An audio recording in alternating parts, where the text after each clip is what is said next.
Bir yoshgina qizaloq radio FM boshlovchisiga aloqaga chiqdi. Radio FM boshlovchisi savol berdi: "Siz kimga salom yo'llamoqchisiz?" Qiz javoban onamga. "Onangiz qayerga ketganlar?" "Onam musofirchilikka chiqib ketganlar." "Nima maqsadda chiqib ketganlar?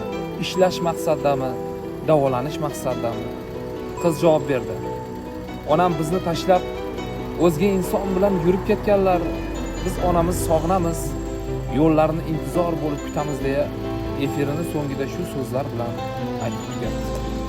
Afsuski, mana shunday insonlarimiz uchrab turibdi. Bunaqa insonlarimizdan Allohning o'zi asrasin deb qo'yamiz.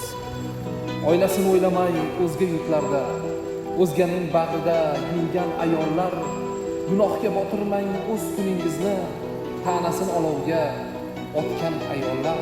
Har bir gunohning ham javobi ko'pdir. Jannatning oromi sizlarga yo'qdir.